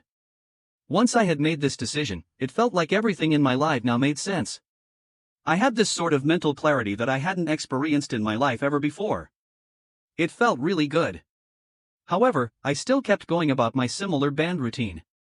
I show up an hour early for rehearsal for individual practice time, I attended rehearsals, concerts, and whatever. Maybe this was part of the reason my band directors didn't expect to see that band wasn't on my schedule for the next school year. Usually, kids that are going to quit start slacking a bit. They stop showing up as much and stop trying as hard as they used to. What's the point, they would say. That wasn't me though. It had never been me. About a month ago, one of my band director, nice one, called me into his office to discuss why I was quitting the band. I lied to him and told him that I was quitting because of the band costs and all the time that went into it. If you remember the band comps I was talking about, those things take about a minimum of 12 hours. Usually I leave for school on a start day at 6 a.m. and come back at around 1 a.m. if I'm lucky. And this is all separater from the before-school rehearsals from Monday to Friday, as well as the after-school ones anyways. He had tried to convince me by saying that they were scholarship opportunities to cover the current costs of band and that he would talk to my parents about the time and everything, but I stood firm and told him that my decision was final. I thought that would be the end of it. Boy, was I wrong. About a week later, the other weasel of a band director ambushed me while I was practicing before school and started harping about how I was throwing away thousands of dollars worth of scholarship. Basically saying I was making a grave decision that would ruin my entire future. I stared at the wall the entire time he was talking, not a single word did I exchange with him. He repeated this about a week later. Then finally, they both called me into their office to ask why I was quitting again. By then, I had dropped the cost and time bluff and just admitted I just don't want to do it anymore. I don't feel like I'm growing being a part of this group. Then the weasel of a band director actually had the audacity to say that's not a good enough reason. I feel like this is just a teenage rebellion phase thing. After that, they both exchanged their scholarship talk and I dismissed myself out of their office. I simply gestured to the door and said I would like to go back to rehearsal. Go me. Last week, I received a text message from one of my seniors in band that read you're quitting? And I replied, yes, how did you know? I was shocked at her message because the only people that knew I was quitting were my family and my band directors. She texted back that she had found out from that weasel. Oh, the nerve. She texted that he said someone from the Wind Symphony Band, this would be like the varsity team, was cutting and she had simply just asked who it was, and that was how she found out it was me. She obviously downplayed what he had actually done. During that same week, while I was in my chemistry class, I said hi to one of the trumpets in that director's band. He said hi back then asked, are you okay? I was a bit perplexed by this question and responded why. Then he went on to tell me that he heard I was quitting. Then I nodded I am. Who told you? He then revealed that it was that weasel. One of his friends also then, he told everyone during rehearsals that you were quitting because you didn't have friends. I was mortified and didn't even know what to say, so I just replied if that's what he thinks, let him think that. I was so embraced that he would say that to not to one but 30 of the students in his band. He might as well told the whole band of about 100 students. Just last Friday, I had another encounter with a phrasman in his band that I had never spoken to in my entire life. He waved a hi at me. I said hi back, but I knew that he had said that because of the she doesn't have friends thing. It angered me so much. It's like the entirety of his band now sees me as this loner, which I don't have a problem with. But it's so unfair how my business was broadcasted to everyone. I mean, what was the point of calling me into your office? You might as well have discussed the matter in front of everybody. So was this wrong of him or am I just overreacting? I'm terminating my parental rights tomorrow. I, 25F, have a 6-year-old daughter with my ex, 28M. He was my best friend's older brother. I had a crush on him. He came home after he graduated from college and was single. We started dating. I knew we were meant to be together forever and I knew I didn't want a family with anyone other than him. Everyone thought we were so cute because they all knew I had a crush on him. I thought he was happy. I was wrong. About a year into our relationship I got pregnant. I wasn't on birth control and just wanted nature to take its course. It was then that it started becoming clearer that he didn't really intend to be with me. I wanted to get married. I was having his baby so I thought it was time to become a family. He didn't want to marry me. He said he really didn't see us being together long term but that he would always take care of our kid. I was upset and if I wasn't already halfway through the pregnancy, I'd have aborted. My parents were upset and said they should have custody if he wasn't going to marry me. I thought that would get him to do the right thing and marry me but it didn't and he got a lawyer and got a restraining order against my parents when they said they should be the ones to raise my baby. I wanted my baby to grow up with 2 parents in healthy marriage. But my parents couldn't go anywhere nearby the baby and he's kept them away from them. I really hoped he changed his mind after she was born. Because of the restraining order, I had no choice but to live with him. I lived in the upstairs and he lived downstairs in the basement. He would only talk to me if it was about our daughter. He told me he wanted us to continue living like this until she started school. After that he said I'd need to find my own place to live at when it wasn't my week. He wanted her to live at the house and us to switch off time with her. He started seeing other people. He's now trying to get back with the girl he dated in high school. They were the homecoming king and queen. That perfect couple. They have the perfect jobs. While I'm just the trashy ex who works at Safeway. He and our daughter are close. With me, she's always so closed off and defiant. She won't listen to me and always says, "Daddy lets me, Daddy doesn't make me go to church, Daddy lets me go outside." Clearly she wants her dad. So she can have him. I'm tired of being a mother to a girl who doesn't appreciate me. I'm tired of having an ex who clearly wants me out of the way. I'm terminating my parental rights tomorrow and I'm leaving. I asked my job to transfer me and they are transferring me out of state. I found an apartment I can afford in the new place. Part of the agreement is I won't have to pay child support provided I agree never to contact her while she's a minor. They don't have to worry about that. It'll be nice to get away. I hope someday I can have the family I deserve. I know everyone will say I'm a horrible person for abandoning my kid, but she doesn't want me and why should I care about her when she doesn't care about me? If she wants her horrible selfish shallow dad then she can have them and I can move on with my life. I'm tired of raising someone else's brat. ETA, I'm getting too many comments. I'm not going to read them all. I don't care if you think this is fake. I typically read stuff on Reddit. I've never posted or commented before. I don't care what other people think of me. But to answer one question, one of the reasons for the restraining order is that my dad physically assaulted him when my ex told him to his face he wasn't marrying me. They can't see her because my brother lives with my parents and is a felon who can't be around children, and my ex had evidence that they've helped my brother violate that condition of parole in the past. It was only so he could see his kids. Because of that he was able to get a restraining order that lasted 5 years. It's not there anymore, but my parents have given up. I'm driving back so I can sign the papers tomorrow. I may respond if anyone has anything meaningful to say. My new boss doesn't like how much holiday I'm taking and has reported me to HR. Reposted from mildly infuriating. Greater than 65k updates and it was deleted, presumably because nobody gets 31 days of holiday. When I originally posted this, I'd taken 11 days of annual leave this year so far. Nothing unusual, did pretty much the same last year and my boss was fine with it. However, new year, new boss, and she seems to be offended that I've dared to take so much time off. I won't share screenshots of the emails for obvious reasons, but our conversation was as follows. My boss, hi SML, I notice you've taken a lot of PTO recently. I've approved this for now, but when you are back we need to discuss why you are taking so much time off. Thanks, boss. Me, hi boss, this is nothing new and I have done this every year. I tend to use up some annual leave in the first few months of the year, and then some more in the last few months of the year. Please let me know if you are unhappy with this. Kind regards, SML. Boss, how much PTO do you have? Me, I assume you mean annual leave? I have the company standard 31 days, plus an extra 3 days as negotiated in my contract. I also have 4 days carried over from last year. As of March 31st, 25 I will have 27 days left for the year.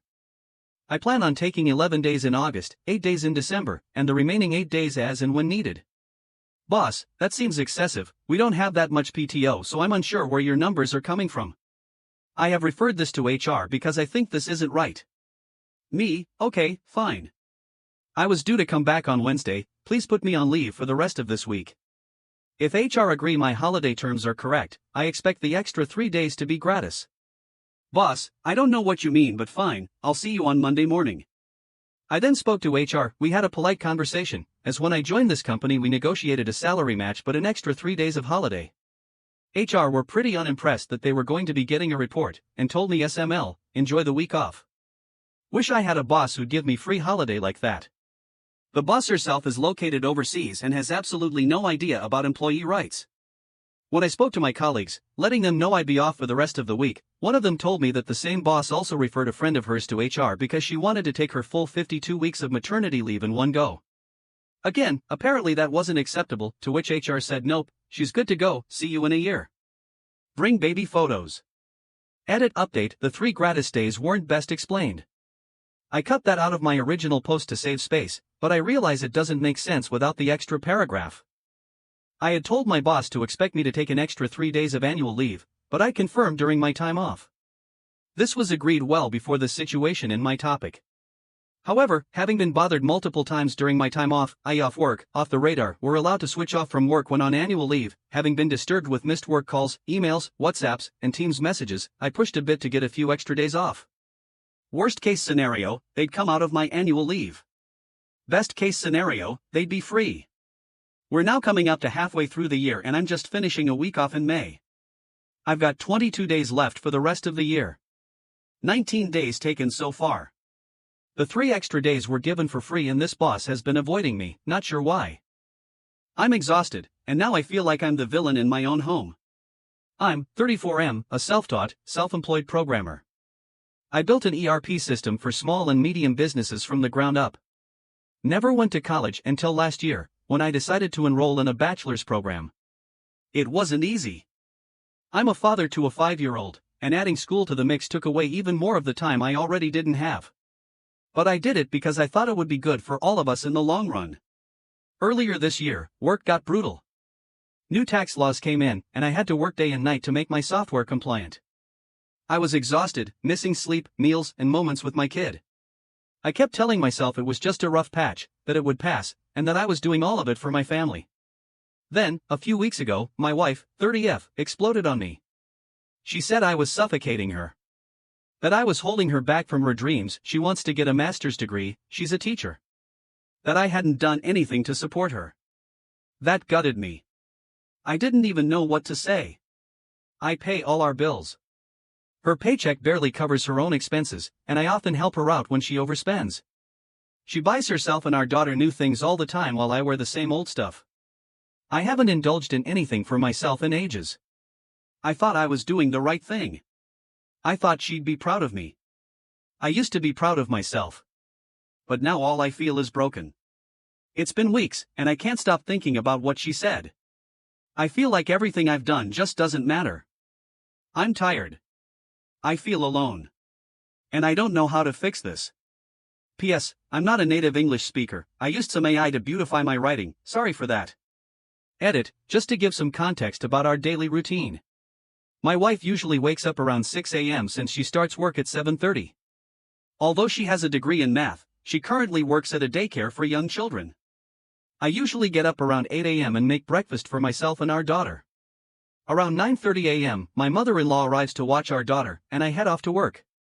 We usually all get home around noon. I help my mother-in-law with lunch while my wife helps our daughter get changed. After lunch, my wife returns to work, and I drive our daughter to school. Once I'm back home, I clean up the kitchen, my ML helps a lot, and then I go back to work. My wife finishes earlier around 5 p.m. while I finish at 6 p.m. But instead of going home, she usually picks up our daughter from school and brings her to my workplace. Most days, she drops our daughter off with me, tells me she's exhausted, and lies down on the sofa in the break area, scrolling on her phone. Around 6 p.m., she heads home with our daughter. I keep working until about 7 p.m., then go home and make dinner.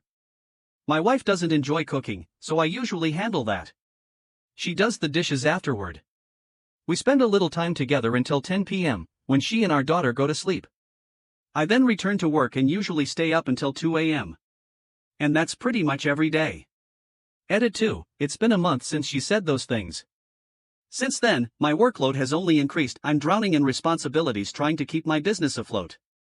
I ended up putting my bachelor's program on hold because I just couldn't manage it all anymore. Meanwhile, she went ahead and enrolled in her master's program. Edit 3, just to clarify, my bachelor's was a distance learning program. I always try to make it work without affecting our family time too much. I used to study confined in my workplace, making sure I was home every night for dinner. I never let them eat alone. Most of my studying and extra work happened late at night, while she and our daughter were already asleep.